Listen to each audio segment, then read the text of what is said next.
That really feels like something's been missing from Omaha Summers for the past few years, a professional golf tournament. It has been, but the wait to get it back is over. Play officially teed off a little more than 2 hours ago at Indian Creek. They did, and that's where we find Kayla Thomas. And Kayla, people have been working hard behind the scenes to bring this tournament back, and you are there. It has kicked off, and you're ready to go. You guys, it is finally here. We've been waiting for years for this event to come back. It just doesn't feel like summer in Omaha. It's like we got to go to the College World Series, and then we need a professional golf event. Well, guess what? It's here, and in typical Omaha fashion, it is hot, but that's okay. They've got lots of allowances out here, and it's a fantastic opportunity. I've had so much fun just walking around the grounds already. So I'm going to basically give everybody a primer on what to expect now that play is actually off and running. Jessica Brabeck is the tournament director. First of all, congratulations. Like, today is the day. Today is the day. We are ready for everyone to come on out and have some fun with us the next 4 days. So what's going on now that's the big deal is we actually have play started. What can people expect from this event? What kind of caliber of golfers?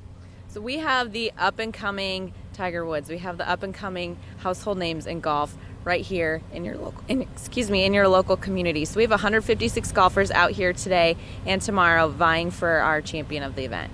And one of the things that's really cool about the event is there's a few guys that have some local ties. Can you tell us a little bit more about that? Yes, it's very fun. We have such a great turnout from Nebraska, so there's a lot of close names. Lashley's gonna be out here, Hicks. Even if you can't make it from Western Nebraska, you can still follow along with the live scoring on the app, and you can actually read the bios for all the players on the app too. So it'll make it really easy for you to find out all those guys from Nebraska. So if our viewers want to come out here, one of two things is going on. Either they haven't been out to an event like this since we had the Cox Classic, or maybe they've never been before. So what do they need to know when it comes to etiquette, when it comes to finding a place to watch?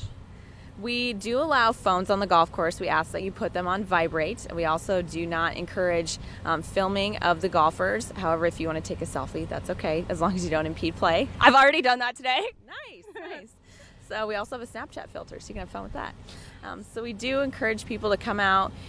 Just general rules of thumb would be if someone is putting, please use your discretion. If don't, make a loud comment in the backswing. Happy Gilmore comments. Basically everything you see in that video, do the exact opposite.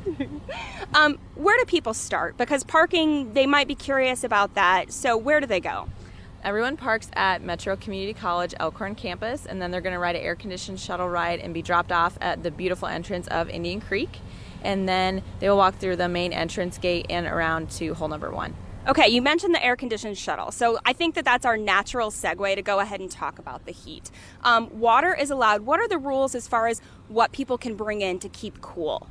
We are encouraging everyone to do whatever is necessary. Wear the light clothing, the loose-fitting clothing. You can bring in a bottle of water if it's unopened.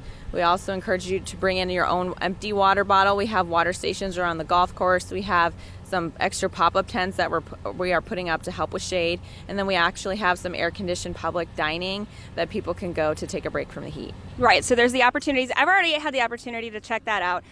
If you're curious about what's on the menu, because of course a lot of people were here to see the golf, but a lot of people just want to come and hang out, maybe eat some food, walk around, just be part of the whole scenario. The app actually gives kind of descriptions of the food areas. Can you explain what you can find there and how people can basically navigate this event as best as possible through use of that app? Sure. So our app actually has a interactive map, so it'll help you find the restaurants, the porta potties. If you don't remember where the entrance is to get back to your car, it will help you with that. It will also have the live scoring that mimics what you'll see on the leaderboard, so you can follow your favorite Nebraska golfer and see how he's doing. And then you can also go ahead and see what the schedule is for the rest of the week. This event, it's kind of like the new Cox Classic, but it's not. So explain for people who've been to both, what's different?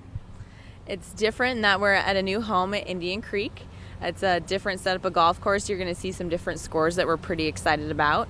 We also have different sponsors. Pinnacle Bank has been a wonderful sponsor of this event, and the support for the community, and Heartland Chevy Dealers is out here. They have some vehicles that you can have some interactive displays. So it's just great support for everyone. We bumped up some of the public amenities with the air conditioning. We know that it's hot, so try and take care of it that way as well. How do people figure out where to go to watch? Because as I see out here, that we've got tents everywhere, and there's seats, and there's some corporate areas, and there's some bleachers. So how do I know that I'm in the right spot if I'm out here as a spectator? Sure, we're doing our best to have as much signage as necessary to help people with that. Also on the app, it tells you where some of the public viewing areas are, so that way you know where you can walk. We also encourage people to just sit in the gallery. If you see a nice spot under a shady tree, I know I have a couple out on hole number 3 that I like. I might just sit out there later and watch some golf. Do you have to be a fan of golf to have a good time at this event? You do not. That's the best thing about this event. It's like a family reunion. We have volunteers out here that are working hard, that are just trying to do what they can to actually support the community and support teammates as our benefiting charity. So you don't have to be a golf fan. If you're a people watcher, you're going to have a good time. It's going to be the event people are talking about, so we encourage you not to miss out. Teammates, as you mentioned, is your charity partner this year. How are they benefiting, and how can people get involved with that organization? Sure. So if you go to Teammates Mentoring Program, that's the Tom Osborne and Nancy Osborne. I saw him in the promo driving the car up, telling people to leave the golf to the professionals, if I'm not mistaken. Yes, you are correct. Yes. So they're always looking for mentors, and they have those actually in every school, which is really, really neat across the state. So that's one of the reasons why we partnered with them, with having it be a statewide event. We did have a special offer that we were mentioning for 2-for-1 grounds tickets. Is that still good? It is, and you can actually still buy tickets. Even if you forget to buy them online or on the app, you can buy tickets when you show up today as well. And if you walk up and tell the people Morning Blend, will they honor that code here? Yes, we will. Fantastic. So the schedule today, obviously play has already teed off. I can hear a little clapping, which over on the other side where the 18th green is. So we must have some decent shots falling in there. Play continues the full field today and tomorrow, correct? That is correct. So we have 156 golfers playing today and tomorrow, and then they make the cut of top 65 with ties. All right, Jessica, thank you. We'll let her get back to work because this is day 1, so there's a lot going on here. One thing we didn't cover, the 19th hole. You can find information for that, too, on the website. Check out the app if you're planning on heading here. It's really fantastic, and I've already scoped out the menus of all the food tents, so I think I'm going to go check that out. I'll see you guys back at the studio, okay? Yeah, but it's not that. It's the skyboxes. I heard there's double the amount of skyboxes this year, so I just want to know, what time are you coming back today? If ever. Yeah, okay. I actually already did a lot of work for tomorrow's show, and I did maybe spot a tent where they have a Bloody Mary. So I'll be back by, let's say, 2 or so. That's a good So I have executive. Mike on the other side of the camera, and he's driving, so it's all good. That's a good executive producer. She plans out her day in advance to stay at the golf And then tournament we're a going little right longer. back out there. So just stay out there. I'll meet you out there. You don't have to Yeah, come we'll back. see you out there. Yeah. Thanks, Kayla.